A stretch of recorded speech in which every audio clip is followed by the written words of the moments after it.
அஸ்ஸலாமு அலைக்கும். Hello everyone, welcome to Shabna ஸ்டastykitchen. இன்னைக்கு நம்ம பார்க்க போற ரெசிபி எக் பட்டர் மசாலா பார்க்க போறோம். வாங்க எப்படி செய்யலாம்னு சொல்லிட்டு பார்க்கலாம். வீடியோ ஃபுல்லா பாருங்க. ஃபர்ஸ்ட் ஒரு பேன் எடுத்துக்கோங்க. பேன் எடுத்துட்டு நான் வந்து ஒரு டேபிள் ஸ்பூன் அளவுக்கு பட்டர் ஆட் பண்ணியிருக்கேன். அதுல 1 டீஸ்பூன் மிளகாய் தூள் சேர்த்திருக்கேன். 1/4 டீஸ்பூன் மஞ்சத்தூள் வந்து சேர்த்துக்கோங்க. நான் வந்து ஆல்ரெடி முட்டை வந்து நான் பாயில் பண்ணி எடுத்து வச்சுட்டேன். ஒரு 3 முட்டை எடுத்து வச்சிருக்கேன் இன்னைக்கு.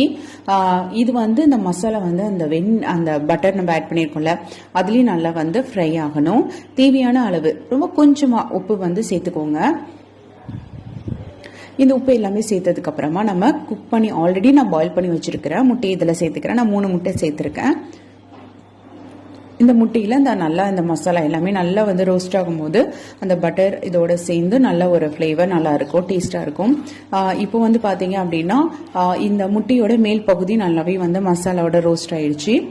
நம்மளுடைய கிரேவி மசாலா வந்து உள்ளர போகணுங்கிறதுனால நான் வந்து ஒரு ஃபோர்க்கால வந்து இந்த முட்டையை நல்லா குத்தி விட போகிறேன். அப்போ வந்து நம்ம கிரேவி வந்து செய்யும் போது இந்த கிரேவி வந்து இந்த முட்டைக்குள்ளே போய் இறங்கியிருக்கும் இல்லையா, அதுக்காக தான் இந்த இது. நீங்கள் வந்து கத்தியால் ஜஸ்ட் கீறி விடுவீங்களா இந்த மசாலா பண்ணும்போது, அந்த மாதிரி கூட நீங்கள் பண்ணிக்கலாம். ஸோ உங்களுடைய இஷ்டம்தான்.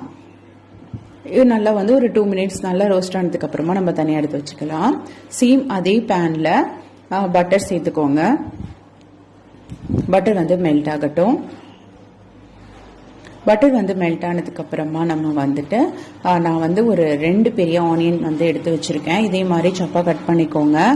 ரொம்ப சின்னதாக வேண்டாம், ஆல்ரெடி நம்ம வந்து கிரைண்ட் பண்ண தான் போகிறோம் பேஸ்டா. அதனால வந்து சப்பா கட் பண்ணியிருக்க வெங்காயத்தை சேர்த்து வதங்கினதுக்கு அப்புறமா 2 தக்காளியும் சேர்த்து நல்லா வதக்கிக்கோங்க.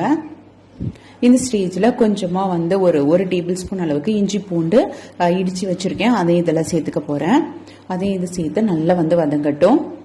இது கூட வந்து ஒரு 5-6 முந்திரி வந்து கட் பண்ணி வச்சிருக்கேன் சாப்பா, அதையும் இதில் சேர்த்துக்கோங்க. இது எல்லாமே நல்லா ஒரு 3 மினிட்ஸ்க்கு வந்து நல்லா வந்து வதக்கிக்கோங்க, நல்லா வதங்கட்டும்.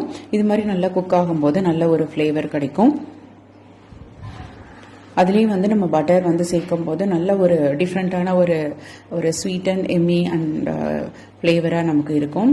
இது கூட மசாலா வந்து பார்த்தீங்கன்னா ஒரு 1/4 டீஸ்பூன் மஞ்சத்தூள், 1 டீஸ்பூன் அளவுக்கு நான் வந்து மிளகாய் தூள் ஆட் பண்ணியிருக்கேன். இதுதான் மசாலா. இந்த மசாலாவோட நல்லா வந்து மிக்ஸ் ஆகட்டும். மசாலா சேர்த்ததுக்கு அப்புறமா 1-2 நிமிஷம் வரைக்கும் வச்சுக்கோங்க.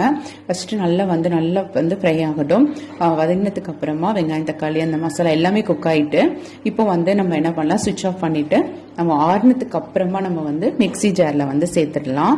சேர்த்துட்டு கொஞ்சமாக தண்ணி ஊற்றி நம்ம நல்லா ஒரு பேஸ்ட் பதத்துக்கு நம்ம வந்து கிரைண்ட் பண்ணிக்க போகிறோம்.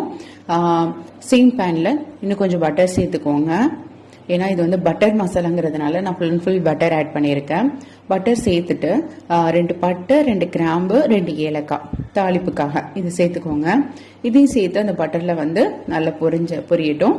நல்லா வந்து ஃப்ரை ஆகிட்டு இந்த ஸ்டேஜில் நம்ம ஆல்ரெடி வந்து நம்ம வெங்காயம், முந்திரி, தக்காளி அந்த பேஸ்ட் இருக்கு இல்லையா, அந்த பேஸ்ட்டை வந்து இதில் ஆட் பண்ணிக்க போகிறோம். இது கூட வந்து கொஞ்சமாக வந்து தண்ணியும் நம்ம வந்து சேர்த்துக்கலாம்.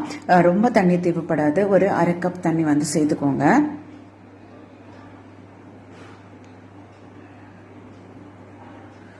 தண்ணி சேர்த்து நல்லா மிக்ஸ் பண்ணி விட்டுக்கோங்க. இதில் வந்து சால்ட்டு வந்து நம்ம எதுவுமே இன்னும் வரைக்கும் சேர்க்கலை, அதனால் வந்து இப்போ வந்து தேவையான அளவு சால்ட்டு சேர்த்துக்கோங்க. சால்ட்டு சேர்த்ததுக்கப்புறமா 1 டீஸ்பூன் அளவுக்கு சுகர் சேர்த்துக்கோங்க. 1 டீஸ்பூன் அளவுக்கு கரம் மசாலா வந்து ஆட் பண்ணியிருக்கோம். நம்ம ஆல்ரெடி பட்டை கிராம்பு வந்து தாளிப்பும் கொடுத்துருக்கோம், அதனால் 1 டீஸ்பூன் வந்து போதும். 1 டீஸ்பூன் வந்து கரம் மசாலா சேர்த்து நல்லா மிக்ஸ் பண்ணி விட்டுக்கோங்க.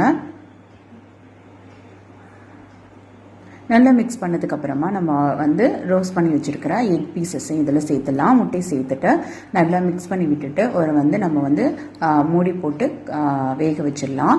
மூடி போட்டதுக்கு அப்புறமா இடையில எடுத்துட்டு ஒரு 1 மினிட் வந்து குக் ஆகிட்டு இருக்கும்போது கொஞ்சமாக வந்து கஸ்தூரி மெத்தி இருக்கு இல்லையா, வெந்தயக்கீரை, அந்த காஞ்ச வெந்தயக்கீரை வந்து இதில் ஆட் பண்ணியிருக்கோம்.